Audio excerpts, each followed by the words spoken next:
नमस्कार, मैं हूं विनय पाठक। एबी न्यूज में आपका स्वागत है। आइए देखते हैं मुंबई तथा आसपास की कुछ खास खबरें। मित्रों,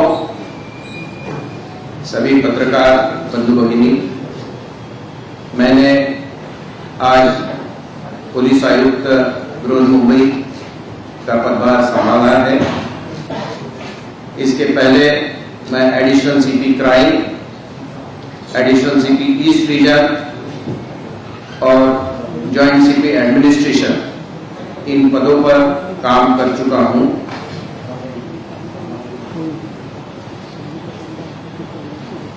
आप सभी जानते हैं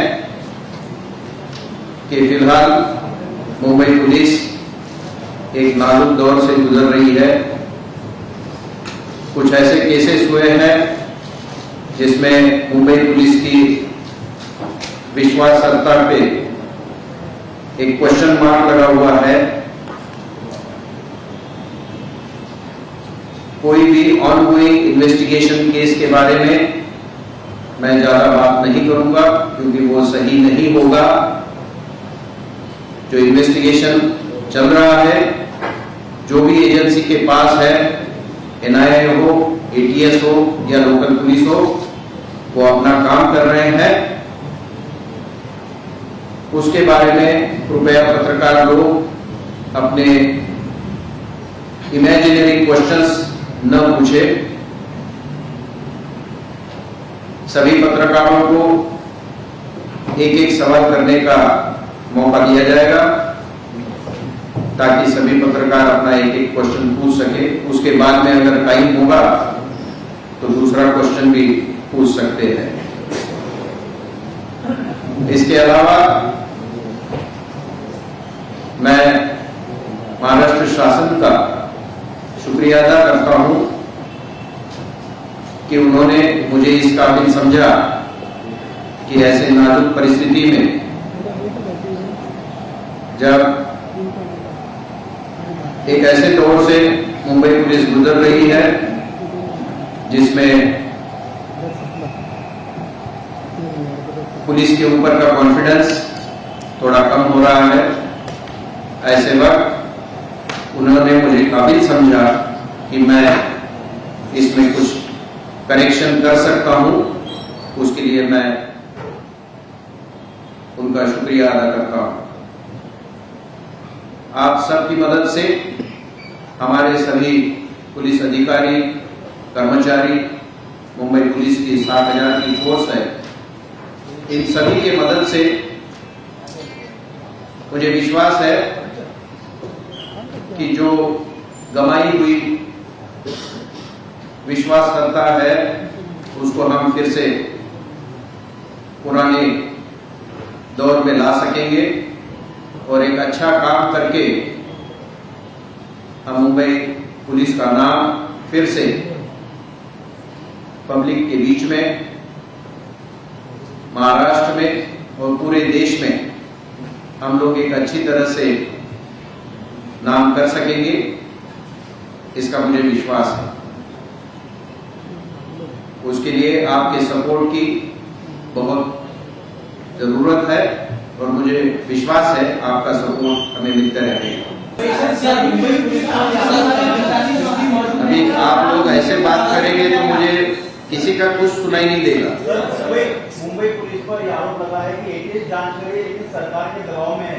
अब आप नए सीपी बने हैं, आप ऐसे करते हैं कि क्या एटीएस मतलब खुलकर जांच कर सकेगी, क्योंकि एनआईए कहना है आगे निकल।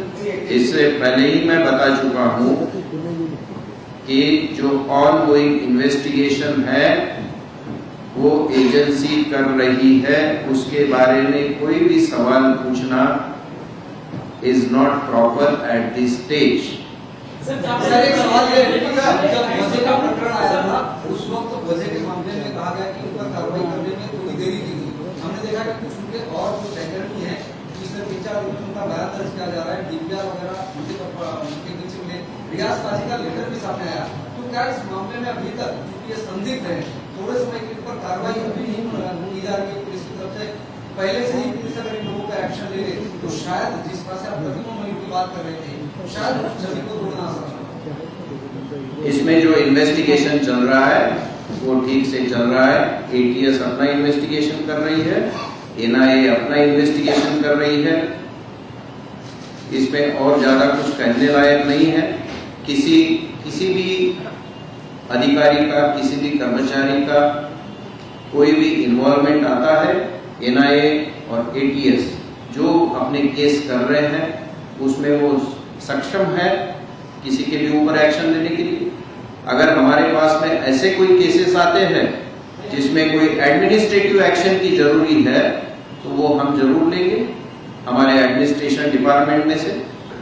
जो केसेस हैं, क्योंकि इतना आरोप लगता है, सवाल उठते हैं, क्या उन केसेस की समीक्षा होगी?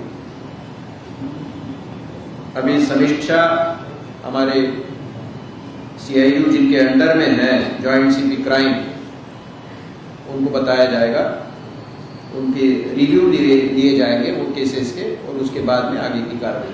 सर, सीआईयू जिस तरह से पूरा काम हुआ है, सीआईयू के कई लोग संदेह के घेरे में हैं, क्या जितने लोग अभी वहाँ कार्यरत हैं उनका तबादला होगा? पहला सवाल। और दूसरा सवाल ये सर कि सीआईयू में जिस तरह से सचिव वजह सीधे कमिश्नर से संपर्क में रहते थे, अपने दूसरे अधिकारियों को नजरअंदाज करते थे, क्या ऐसा किसी दूसरे अधिकारी को पाव नहीं दिया जाए? अभी ये दोनों ही क्वेश्चन आपके जो है वो अभी इस स्टेज पे रिलेवेंट नहीं है, तो इसमें आंसर देने का आपने किसी और के एक्शन के लिए आप मुझे आंसर मांग रहे हैं, तो दैट वोंट बी करेक्ट। अभी पहले मुझे क्या प्रोसीजर है वो तो समझने दीजिए, पहले प्रोसीजर समझने दीजिए, उसके बाद में उसको अगर करेक्ट करने की जरूरत पड़ी तो मैं जरूर करेक्ट करूंगा उसको।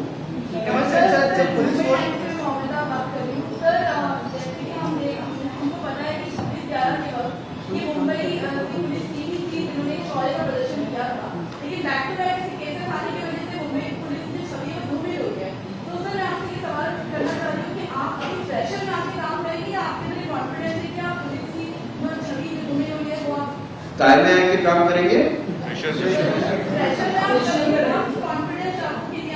मेरे ऊपर कुछ प्रेशर दिख रहा है आपको अभी?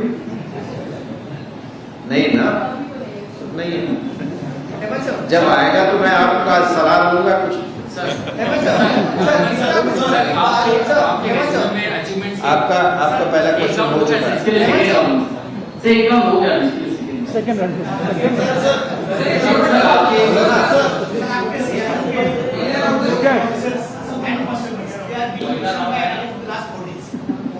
जानना ये है कि is there any internal inquiry about this thing? क्योंकि कोई क्लैरिटी मिल नहीं। अगर आपके लोगों को 3 दिन से 4 दिन से ना ये रोज बुला के पूछताछ करते हैं, so have you conducted any inquiry or have you ordered or will you order or is there any inquiry? Again imaginary questions. No, sir, it's not imaginary, sir. So let them investigate the case. They are doing the proper investigation. After they investigate the case, they will proceed further. And if they are found guilty, they will be arrested. If they are not found guilty, they will send us a report. On the basis of that report, if we have to take administrative action, we will take administrative action. The procedure is very clear. The procedure is very clear. If some people are being called for investigation or interrogation, if they are having any complicity in the crime, they are arrested. If they are not having any complicity in the crime, their report will come to us for administrative action, because it is not amounting to criminal thing. It is an administrative thing. We will take administrative action. Let the report come.